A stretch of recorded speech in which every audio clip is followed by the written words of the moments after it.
오늘은 마가복음 11장을 살펴보겠습니다. 마가복음 11장이요. 우리가 보통 보고 있는 그 개역개정판 한국어 성경을 보면은요, 마가복음 11장에 5개 단락으로 구분되어서 소제목이 5개가 있습니다. 그런데 잘 살펴보시면 성경을 한번 지금 여러분들 피고서 보십시오. 마가복음 11장입니다. 잘 살펴보시면 그 11절 한 절하고요, 19절 한 절이 각각 한 절이 각 한 개의 단락으로 되어 있습니다. 그래서 사실은 총 7개 단락으로 되어 있는 거죠. 그리고 전체 절수는 33절이로서 자연스럽게 읽는다 그러면 4분 남짓한 정도, 그 정도 시간으로, 그 정도 시간밖에 걸리지 않습니다. 그러니까 비교적 짧은 내용입니다.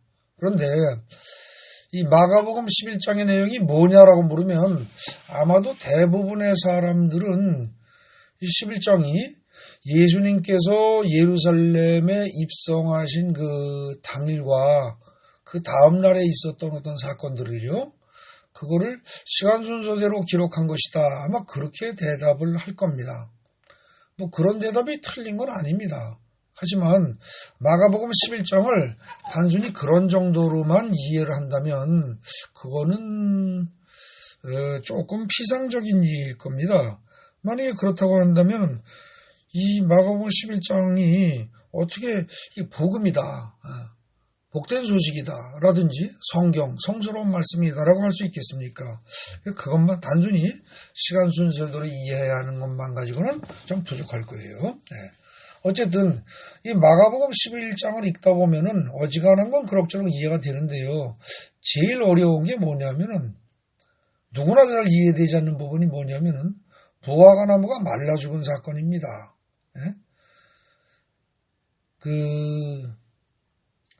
무화과 나무가 말라 죽은 사건, 이제 그걸 보세요. 보면은 읽어보신 분들은 아시겠습니다만 예수가 왜 무화과 나무를 저주했느냐? 그게 이상하다는 거죠. 뭐 무화과 나무가 특별히 잘못한 것도 없는데 말입니다. 근데 왜 저주를 할까요? 본인이 배가 고픈데 무화과 나무에 열매가 없다고 해서 저주를 한단 말인가? 이건 좀 이상합니다. 더군다나 그때는 무화과가 열매를 맺을 철이 아니었다고 성경에도 분명히 기록까지 하면서 말입니다. 이상한 일이죠. 이거는 어찌 보면 무화과 나무에 대한 갑질 아니냐, 이런 생각을 할 수도 있습니다. 왜냐하면 하나님의 아들이라는 대단한 지위를 가지고 있는 분이 아무런 힘도 없는 무화과 나무에게, 더구나 열매 맺을 철도 아닌 무화과 나무에게 저주를 해서 말라 죽도록 한다? 이거 그야말로 갑질 아니냐? 차라리 이런 내용 기록하지 말았어야 하는 거 아니냐? 이런 생각이 들 수 있다는 거죠. 여러분 어떻습니까? 이런 질문이 정당합니까? 자, 이런 질문에 대해서 1차적으로 답을 줄 수 있는 것이 유모세 목사님의 설명입니다. 근데 이 유모세 목사님이 설명한 것을 제가 유튜브 동영상을 여러분들한테 미리 다 보내드렸었죠. 다 아마 시청하신 줄로 생각이 됩니다만, 유 목사님의 동영상 내용을 보신 분들은 다 알 겁니다. 거기 보면은요, 무화과 열매 중에서 덜 익은 무화과 열매를 뭐라고 그래요? 파게라고 합니다. 그러니까 무화과 열매죠. 이거는 먹기가 좀 곤란한 겁니다. 요즘식으로 말하면 상품성이 전혀 없는 거죠. 이거는 한 해에 무화과 열매가 열릴 때 첫 열매입니다. 그리고 이것이 6월절 이전에 열립니다. 그런데 오늘 마가복음 11장 지금 여기가 진행되는 이때는 6월절 직전입니다. 그러니까 지금쯤은 그때 당시로서는 이 파게가 열려야 할 시점이라는 거죠. 그리고 그 다음에 잘 익은 무화과 나무 열매를 테나라고 합니다. 이 무화과 나무 열매가 파게가 처음 열리고 난 다음에 그 다음에 이제 먹을 수 있는, 그야말로 상품성이 있는 그런 나중에 열리는 열매를 테에나라고 말을 합니다. 이것은 6월절 이후, 6월절이 지난 후에 여름에 4차례 열린다고 합니다. 그래서 일단 우리말 성경에는 그냥 무화과 열매에서 똑같은 말로 되어 있지만 이 원어에는 파괴와 테에나가 구분된다는 것을 좀 잘 기억을 하셔야 됩니다. 그 다음에 여러분 이제 그 베트라는 말, 벳 혹은 베트라는 말이 집이란 뜻인데요. 베들레헴 그러면 그게 뭐예요? 베들레헴 떡집 그런 뜻입니다. 그죠? 그러니까 이 베트는 집이다 이런 뜻입니다. 그런데 이 베트와 파괴가 합쳐져서 벳파괴가 됩니다. 그 벳파괴를 한국어 성경에서는 벳파괴라고 이제 그 한국어로 기록을 한 거죠. 그래서 이 벳파괴는 덜 익은 무화과의 집이란 뜻입니다. 또 베단이라는 지명이 나오죠. 이 베단이는 원래 베트 테에나입니다. 그러니까 익은 무화과의 집입니다. 익은 무화과의 집. 근데 이 발음상 베트 테에나가 베트타니아로 바뀌고요. 그것이 베타니가 된 겁니다. 근데 이걸 우리 한국어 성경에서는 베단이라고 기록을 한 것이죠. 그래서 결국은 우리가 지금 보고 있는 마가복음 11장의 1절에 보면 벳바게와 베단이라는 두 개의 동네 이름이 나오는데 처음에 나오는 벳바게는 덜 익은 무화과의 집이고요. 그 다음에 베단이는 뭐예요? 익은 무화과의 집이다. 그런 뜻이라는 거죠. 그리고 지금 여기 11장을 오늘 보면서 여러분들이 좀 기억하실 게 뭐냐면 전반적인 이동 경로가요. 10장의 마지막 그 부분 기억나십니까? 10장의 마지막 부분에서 맹인 바디메오가 고침을 받는 일이 나오죠. 오늘 지금 다룬 건 11장입니다만 근데 그때 맹인 바디메오가 있었던 곳이 어디입니까? 거기가 여리고성입니다. 그래서 지금 전체적으로 보면은 이 여리고성에서 달의 도시라는 그 의미를 가진 여리고라는 그 성에서 벳바게로 예수님께서 이동을 하시는 겁니다. 그리고 벳바게에서 또 베다니로 이동을 하시고 근데 벳바게와 베다니는 굉장히 가깝습니다. 뭐 떨어져 있다, 멀리 떨어지는 게 아니라 맞붙어 있다라고 보셔야 됩니다. 벳바게를 거쳐서 베다니로 가시고 그 다음에 예루살렘 성으로 입성을 하십니다. 이게 지금 전체적인 진행 경로입니다. 그거를 좀 염두에 두시고 그리고 지금 이 11장을 보시면 아마 이해가 쉬울 겁니다. 6월절 전에 이제 다시 그 파괴와 그 테에나에 관해서 이제 말씀을 드립니다. 6월절 전에 파괴, 즉 무화과나무에 덜 익은 첫 열매가 열리게 됩니다. 그리고 6월절이 지나서 여름이 되면서 테에나, 즉 무화과나무의 다음 열매가 4차례가 열립니다. 예수께서 무화과나무에서 찾으시려고 했던 것은 뭐냐면은 파괴, 즉 덜 익은 첫 열매였습니다. 둘째 열매 테에나가 아니었죠. 왜냐하면 그때가 이미 어때요? 그때 당시 그 시점이 첫 열매인 파괴가 열릴 철이지 둘째 열매인 테에나, 즉 먹기에 좋은 그런 테에나가 열릴 철이 아니었기 때문입니다. 그런데 예수님이 그때 혹시 파괴가 있을까 해서 살펴봤더니 이파리만 있고 파괴가 하나도 없었다는 거죠. 첫 열매인 파괴가 전혀 없다는 것은 둘째 열매인 테에나도 전혀 없을 것이라는 징조입니다. 그래서 파괴를 맺지 못한, 즉 첫 열매를 맺지 못한 그 무화과나무에 대해서 예수님은 이제부터 영원토록 사람이 네게서 열매를 따먹지 못하리라고 말씀을 하신 겁니다. 그런데 이처럼 설명을 해도요, 사실 말라 죽은 무화과나무 이야기는 산뜻하게 이해가 되거나 설명되지 않습니다. 왜냐하면 그래도 그렇지 무화과나무가 열매를 맺을 때까지 좀 더 기다려 주었어야 되는 거 아니야? 사랑은 오래 참는 것이라면서 라든지 혹은 더구나 예수는 어느 누구보다도 사랑을 강조하신 분이 아닌가? 그런데도 그렇게 말라 죽게 만들어? 라는 생각이 들기 때문입니다.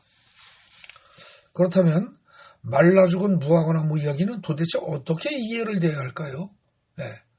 이게 실로 참 난해한 이야기입니다. 그죠? 그런데 이런 문제의식을 가지고 마가복음 11장을 다시 잘 살펴보면요. 마가복음 11장에 둘째, 셋째, 넷째 단락은 즉 지금 무화과나무에서 뭔가 따서 드시려고 했는데 그게 안 돼서 네가 영원토록 사람이 네게서 열매를 따먹지 못하리라고 말씀하신 내용, 그 다음에 성전 이야기, 그 다음에 무화과나무가 말라 죽었다라는 이야기, 이게 이제 둘째, 셋째, 넷째 단락인데 이 둘째, 셋째, 넷째 단락은요 잘 보면은 의미상의 샌드위치 구조를 가지고 있다는 겁니다. 이 샌드위치 구조, 원래 이제 그 학문적인 용어로는 히아지움 구조라고 말하는 건데 이건 뭐냐면은 양쪽에 앞뒤로 대칭되는 내용이 들어있고요. 그 가운데에 중요한 게 들어있는 거죠. 마치 샌드위치가 양쪽에 빵이 있고 그 안에 야채가 있고 그거보다 더 가운데에 고기 덩어리가 있는 것처럼. 예. 그래서 가운데에 있는 게 제일 중요한 게 이 샌드위치 구조입니다. 근데 지금 이 부분은 형식상으로라기보다도 형태상으로도 그렇지만 의미상으로 이건 지금 샌드위치 구조라는 겁니다. 예. 즉 앞에 근데 이 샌드위치 구조는요 마가복음에서 처음 나온 게 아니에요. 여러분들 기억하실려나 모르겠습니다. 마가복음 5장에서 야이로의 죽은 딸이 살아나는 이야기가 나오죠. 근데 그 이야기 가운데 12년 혈루병 걸렸던 여인이 치료받는 이야기가 또 가운데 들어가 있습니다. 이거와 똑같은 구조입니다. 마가복음 5장에서는요. 그 혈루병 여인이 치료받는 이야기보다 야이로의 죽은 딸이 살아난 사건을 더 중요하게 생각하는 사람들이 많이 있습니다. 왜냐하면 12년을 앓던 만성병을 치료한 것보다도 완전히 죽어버린 사람을 살리는 게 더 놀라운 기적이기 때문입니다. 독자가 그렇게 이해를 하겠다면은 그거야 어쩔 수 없는 것이겠지만 실제로는요 마가복음 5장에서 정작 중요한 건 뭐냐? 야이로의 딸이 죽었다 살아났다는 그 이야기가 아니고요. 오히려 12년 혈루증 여인이 예수의 말씀이 특별한 말씀이 없었음에도 불구하고 적극적인 믿음으로 치료를 받았다는 이야기가 원래 성경이 말하고자 하는 핵심입니다. 그런데 오늘의 본문인 여기 마가복음 11장에서도 보면은요. 둘째, 넷째 단락에 나오는 무화과나무 이야기가 핵심이 아니고요. 그 중간에 끼어있는 성전 이야기가 이게 핵심이라는 거죠. 네. 열매 없는 무화과나무가 곧 말라 죽었다는 이야기는 하나의 비유일 뿐입니다. 이 비유를 통해서 기도가 없는 성전은 곧 멸망할 것이다 라는 것을 암시적으로 이야기하고 있음을 파악해야 합니다. 요컨대 마가복음 11장에 둘째, 셋째, 넷째 단락은요. 단순히 생각하면 그냥 시간 순서대로 진행된 사건을 배열한 것입니다. 그러나 이는 동시에 샌드위치 구조로서 중앙에 있는 성전 멸망 이야기를 암시하는 것이 핵심이고 무화과나무가 말라 죽은 이야기는 오히려 하나의 비유라는 것입니다. 네. 그런데 이 무화과나무 이야기는요. 실로 대단히 의미심장한 그야말로 고도의 비유들로 다 이루어져 있습니다. 자, 그걸 한번 살펴봅시다. 정상적인 무화과나무는 파계라는 첫 열매를 맺은 후에 테나라는 둘째 열매를 맺게 되어 있습니다. 즉 정상적인 무화과나무는 배파계, 즉 파계의 집, 파계라는 열매가 맺는 집이 되는 거죠. 정상적인 무화과나무라면 배파계가 되어야 됩니다. 1차적으로. 그런 다음에 어떻게 돼요? 그런 다음에 곧 베타니, 즉 테나의 집, 베다니로 바뀌는 겁니다. 첫 열매를 맺는 벳바게가 되지 못하면 둘째 열매를 맺는 베다니도 되지 못합니다. 무화과나무가요. 이처럼 백박에도 되지 못하고 배단위도 되지 못한다면 이는 무화과나무가 아닌 거죠. 즉 무화과나무로서의 존재 의미도 존재 가치도 아무것도 없다는 뜻입니다. 그러니 이처럼 이름만 무화과나무인 그 나무에게서 사람이 열매를 따먹을 수가 없다는 건 당연한 거죠. 그러니까 그 나무에게서 사람이 열매를 따먹지 못할 것이다라는 예수의 말씀은 당연한 이치를 말한 것이지 사실은 이게 결코 저주가 아닙니다.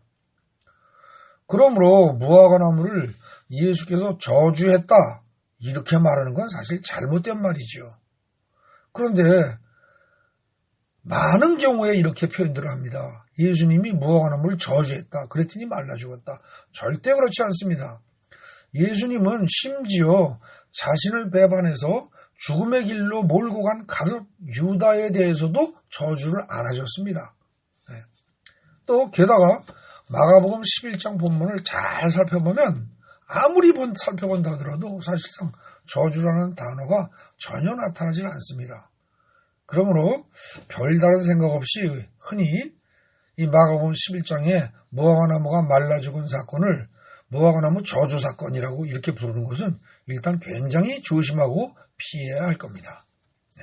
그 다음에 그 표를 이제 보시면서 제 말씀 잘 들어주시기 바랍니다.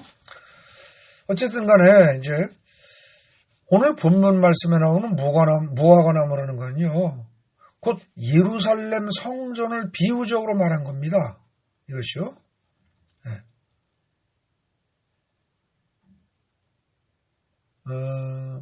예수께서는 내 집은 만민이 기도하는 집이라 일컬음을 받으리라 라는 말씀을 하십니다. 17절에서요. 근데 여기서 이 말씀의 의미를 살피기 전에 꼭 한 가지 짚고 넘어갈 것이 있습니다. 그게 뭐냐? 이 번역이 잘못됐다는 점입니다.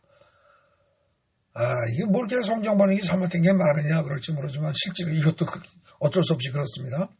여기서 이 번역이요, 내 집은 만민이 기도하는 집이라가 아니고요, 내 집은 만민에게 기도하는 집이라고 일컬음을 받으리라 라고 번역되든지, 혹은 보다 더 정확하게 하려면 내 집은 기도하는 집이라고 만민에게 일컬음을 받으리라 이렇게 번역이 돼야 합니다. 즉 만민이 기도하는 집이 아니고요, 만민이 기도라는 행동을 하는 그런 집이 아니고요, 내 집은 기도하는 집이다라는 그런 말을 하는 사람들이 만민이 되도록 그런 뜻이라는 거죠. 그래서 번역을 아주 정확히 해야 합니다. 여러분들 뭐 잘 기억하시기 바랍니다. 일단 번역을 이처럼 정확하게 이해한다는 전제 하에 그 이해를 살펴보겠습니다. 그럼 결국 어떻게 되냐? 예수님이 하신 17절의 말씀은 예루살렘 성전이라는 것은 다름 아니라 바로 하나님께 기도하는 것이구나 라는 점을 세상 사람들이 누구나 다 알고 또 그렇게 누구나 말하도록 믿는 사람들이 성전에서 하나님을 믿는 사람들이 성전에서 그 성전에서 기도하는 장소가 되어야 한다는 겁니다.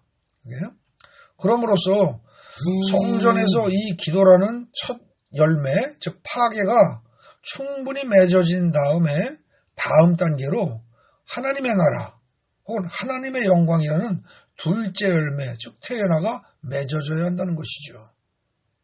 즉 하나님의 성전에서 꾸준히 기도가 쌓인 결과 하나님의 영광의 광채가 성전에서 드러나고 또 하나님의 나라가 성전을 중심으로 이룩되어야 한다는 겁니다. 요컨대 예루살렘 성전을 벳바게라고 하는 첫 열매가 열리는 단계, 이는 기도의 집으로서의 단계를 거쳐서 배단이라는 둘째 열매가 열리는 단계, 즉 하나님의 영광이 드러나고 하나님 나라가 이루어지는 단계로 바뀌어져야 한다는 거죠. 그런데 무화과나무의 첫 열매인 파괴가 열리지 않는다면 나중 열매인 테에나도 열리지 않습니다. 그렇기 때문에 파괴가 열리지 않는 무화과 나무는 존재할 가치가 없죠. 따라서 말라 죽을 수밖에 없습니다. 마찬가지로 기도라는 파괴가, 즉 첫 열매가 없는 성전은 하나님의 영광이라든지 하나님 나라라는 퇴나, 즉 나중 열매가 맺을 수가 없습니다. 게다가 기도는 전혀 하지 않고 오히려 장사하는 사람들의 소굴로 변해버린 성전, 칼만 안 들었을 뿐 칼든 강도보다 더한 강도들이 우글거리는 소굴로 변해버린 것이 예루살렘 성전이라면 이런 성전이 멸망당하는 것은 아주 당연하다는 거죠. 마땅하다는 겁니다. 오늘날 우리 교회도 예외는 아닙니다. 기도하는 파괴, 기도하는 첫 열매, 기도라는 첫 열매가 없는 교회가 하나님의 영광을 드러내고 하나님 나라를 이룰 수는 없을 겁니다. 그러므로 기도라는 파괴도 하나님의 영광 혹은 하나님의 나라는 태어나도 없는 교회, 그런 교회는 누가 특별히 저주하지 않아도 저절로 망할 수밖에 없다는 것이 바로 오늘 우리가 읽은 본문에 나오는 말라버린 무화과나무 이야기입니다. 그런데 조금 전에 내 집을 예루살렘 성전으로 제가 해석을 했습니다. 근데 이걸 조금만 더 달리 생각을 해봅시다. 그러면 이게 다른 의미가 또 드러납니다. 여러분, 오늘날 성전이라는 게 뭡니까? 예루살렘 성전 말하는 겁니까? 아닙니다. 또 그렇다면 우리가 출석하는 교회 건물입니까? 그것도 역시 아닙니다. 고린도전서 3장 16절에 의하면 너희는 너희가 하나님의 성전인 것과 하나님의 성령이 너희 안에 계신 것을 알지 못하느냐라고 기록하고 있습니다. 그러므로 오늘날 우리가 성전이라고 생각해야 할 것은 바로 우리 자신입니다. 그렇다면 내 집이 기도하는 집이라고 만민에게 일컬어져야 한다라는 말은 내가, 즉 믿는 사람 각자가, 믿는 사람 자신이 곧 기도하는 사람이라고 만민에게 일컬어져야 한다는 말과 같은 뜻이 됩니다. 이는 곧 무슨 말이냐면은 누구든지 사람들이 나를 보면 당신은 기도하는 사람이군요 라는 말을 우리가 들을 수 있어야 한다는 거죠.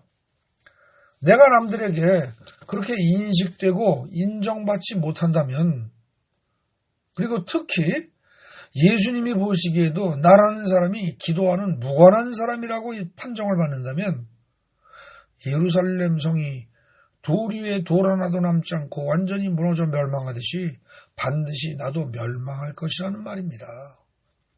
이는 실로 무서운 말이고 심각한 말이 아닐 수가 없습니다. 나중 열매에 해당되는 테나란 하나님이 영광 혹은 하나님의 영광 혹은 하나님의 나라라고 이해될 수도 있지만 또 달리 이해될 수도 있습니다. 예컨대 고린도전서 3장 16절에서 너희는 너희가 하나님의 성전인 것과 하나님의 성령이 너희 안에 계신 것을 알지 못하느냐라고 했죠? 이 말씀을 잘 생각해 보십시오. 그러면 어떻게 됩니까? 우리가 하나님의 성전이라고 말할 수 있는 까닭은 뭐예요? 성령이 우리 안에 계시기 때문임을 알 수 있습니다. 성령이 우리 안에 계시는 것이 분명하다면 우리는 우리의 열매가 아닌 성령의 열매를 맺어야 합니다. 즉 사랑과 희락과 화평과 오래 참음과 자비와 양선과 충성과 온유와 절제라는 성령의 9가지 열매가 우리에게서 맺어져야 한다는 거죠. 바로 이 성령의 9가지 열매가 곧 살아 움직이는 성전인 우리가 맺어야 할 둘째 열매, 즉 테나입니다. 그러므로 예수께서 혹 그 나무에서 무엇이 좀 있을까 하여 가서 보고 찾으셨던 그 무엇이란 우리가 해야 할 기도를 뜻하는 것이고요. 아직은 아니긴 하지만 무화과의 때가 되었을 때 맺어야 할 열매란 13절에 말하는 거죠. 이건 곧 뭐냐?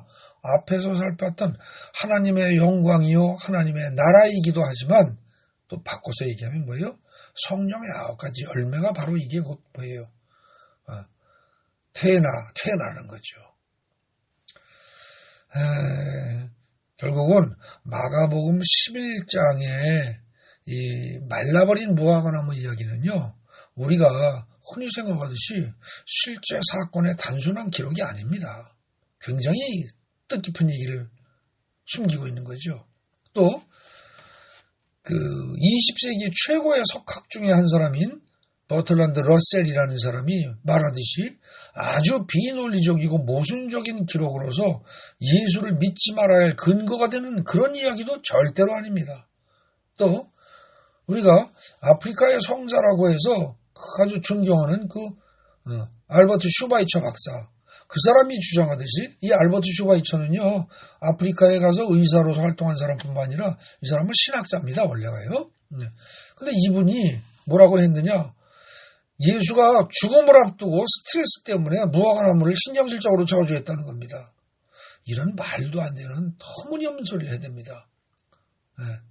이처럼 이런 식으로 이해하고 해석하는 슈바이처나 러셀 등 19세기와 20세기에 존경받는 당대 최고의 철학자들과 신학자들 자신이야말로 사실은 성경에서 말하는 보아도 보지 못하고 들어도 깨닫지 못하는 영적 장님이고 영적 귀머거리인 거죠, 이 사람들이. 그죠? 그러니까 사실 이런 사람들이야말로 지극히 불쌍한 인간일 뿐이라는 점을 이들 스스로가 드러내고 있는 겁니다. 자기네 입으로. 그죠? 네. 한편 배단이라는 말을, 이 단어를 신약 성경에서 나오는 경우가 어떤 게 있나 하고 쭉 한번 검토해 볼 필요가 있습니다. 이것도 상당히 중요한 의미를 찾아낼 수가 있게 됩니다. 신약 성경의 배단이라는 말을 검색을 해보면요, 이건 전부 사복음서밖에 나오지 않습니다. 그 중에서 마태복음에 2번이 나오고요. 마태복음에 여러분 화면에서 보시는 것처럼 21장 17절과 26절 2번이 나옵니다. 거기 보면은 뭐예요? 베다니에 가서 유하셨다, 거하셨다 이런 얘기가 나오죠. 나병원자 시몬의 집에 계실 때. 그러니까 예수님이 어떻게 돼요? 이 베다니에 가서 머무시기를 좋아하셨다는 얘기입니다. 그죠? 네. 그 다음에 또 마가복음에 4번이 나옵니다. 네. 그 마가복음 4번은요, 화면에 보시면, 지금 우리 얘기하고 있는 11장에서 2번 나오고요. 그 다음에 또 어떻게 됩니까? 마가복음 14장 3절에 또 나오죠. 그죠? 네. 그렇게 해서 전부 다 해서 4번이 나오는데, 그 마가복음 14장 3절은 어떻게 됩니까? 향유 옥합을 깨뜨려서 그 향유를 예수의 머리에 붓는 사건, 그것이 이제 마가복음 14장 3절에 기록되어 있습니다. 또 누가복음에 2번이 나옵니다. 근데 이것 중에서 그 앞에 19장 29절에 나오는 거는요. 네. 누가복음 19장 29절에 나오는 내용은 지금 벳바게와 베다니에 가까이 계실 때 제정 둘을 보내시며 하는 이거니까 11장의 마가복음 11장 기록과 같은 내용이고요. 누가복음 24장 50절을 보시면 예수께서 그들을 데리고 베다니아까지 나가서 손을 들어 그들에게 축복하시더니 해서 마지막 승천하시기 직전 장면에 베다니가 또 나오게 됩니다. 그리고 요한복음에 보면은 여기에도 역시 4번이 나오는데요. 거기 보면 어떻습니까? 맨 처음에 요한복음 맨 처음에 예수님 세례 받을 때 물 세례와 그 다음에 하늘로부터의 성령 세례가 일어난 곳이 베단이라는 거예요. 또 마리아, 마르다, 그 다음에 죽었다가 살아난 나사로가 사는 동네가 베단이고요. 그죠? 네. 그 다음에 6월절 엿새 전에 거기 보면 또 요한복음 12장 1절에도 분명히 나오죠. 그죠? 베다니에 가셨는데 거기가 죽은 자 가운데서 나사로를 살린 곳이라 이렇게 나옵니다. 그래서 지금 신약 성경에 나오는 이 12개 기절들을 쭉 살펴보면요. 둘째 무화과 나무의 집이라는 뜻의 이 베다니는요. 성전이 있던 예루살렘 성보다도 예수님이 머물기를 더 좋아하셨던 것입니다. 네? 그리고 예수님께서 식사도 하시고 머물기도 하신 것이고요. 향유 옥합을 깨뜨려 향유를 예수의 머리에 부은 사건이 벌어진 것이기도 하고, 나병 환자 시몬의 집이 있고, 또 마리아 마르다가, 그리고 또 나사로가, 죽었다 살아난 나사로가 사는 것이기도 하고요. 그죠? 예수께서 부활 승천하시기 직전에 마지막으로 제자들과 함께 가셔서 제자들을 축복했던 것이기도 하고요. 또 실제로 지리적으로 다른 장소이긴 하지만 예수의 물 세례와 성령 세례가 이루어졌던 곳이기도 한 거죠. 결국 베단이란 예수님이 거하시면서 식사도 하시고 주무시기도 하는 등 예수께서 거하시길 좋아하는 곳으로서 옥합을 깨뜨려 향유를 붓고 사랑과 존경을 표한 곳이고, 또 죽었다 살리심을 받은 자를 비롯해서 나병 환자 시몬, 마리아 마르다 등 예수의 은혜를 입고 예수를 사랑하는 자들이 사는 것이고, 승천하신 예수가 마지막으로 가셨던 곳이란 말입니다. 그렇기 때문에 신약 성경에 나오는 베단이란 결국 뭐예요? 현세에서 누리는 하나님 나라의 또 다른 표현이기도 합니다. 자, 마지막으로 결론 및 생각할 점을 살펴보겠습니다. 마가복음 10장 끝부분에 보면 여리고성이 나옵니다. 그리고 마가복음 11장 1절에 보면 벳바게와 베단이라는 마을 이름이 나오죠. 베단이 다음에 최종적으로 예수께서 죽기 위해 들어가시게 될 곳이 예루살렘 성입니다.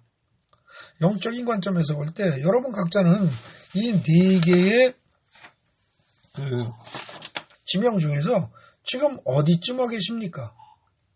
혹시라도 성을 다시 재건하는 사람에게는 아들이 죽는 그런 저주가 내려진다는 여리고성에 살면서 여리고성을 쌓는 일, 즉 구체적으로 말하면 재물과 섹스와 그 다음에 권력욕을 추구하는 그런 일에 열심을 내고 있지는 않습니까? 네. 만약에 여러분들이 그러고 있다면 여러분들은 지금 벳바게도 아니고 베다니도 아니고 자아를 죽이는 예루살렘 성으로 들어간 것도 아니고 그래서 여전히 세속적인 여리고성에 살고 있는 사람입니다. 두 번째로 오늘 다룬 마가복음 11장 1절에 나오는 벳바게의 상태, 즉 항상 기도하는 성전으로서의 삶을 살고 있습니까? 그리고 더 나아가서 베다니의 상태, 즉 하나님의 영광을 드러내고 하나님의 나라를 체험하면서 또 성령의 9가지 열매를 맺으면서 하나님의 사랑과 예수 그리스도의 은혜와 성령의 인도하심을 누리고 살고 있습니까? 더 나아가서 예수님처럼 자아를 완전히 죽이는 예루살렘 삶으로 들어가는 삶을 살고 있습니까? 이런 질문들에 대해서 자신 있게 예스라고 대답할 수 있는 사람은 아마도 드물 겁니다. 그러므로 예수 그리스도의 은혜로 이전 것은 다 지나갔다고 치고요. 이제부터라도 우리 자신이 영적인 벳바게, 즉 기도하는 사람이 되도록 성령님 인도해 주시옵소서라는 기도부터 해야 할 겁니다. 그래서 여러분이나 저나 모두 다 살아서 움직이는 성전, 항상 기도하는 성전, 살아서 움직이는 영적 벳바게가 되고 더 나아가서 더 나아가서 성령의 9가지 열매를 맺고 하나님의 영광의 빛을 드러내며 하나님을 모시고 하나님 나라를 누리며 살아가는 영적 베다니의 삶을 살아가야 할 것입니다. 부디 영적 벳바게와 베다니가 되는 그런 은혜가 넘쳐나기를 예수님의 이름으로 축복하며 기도드립니다. 아멘.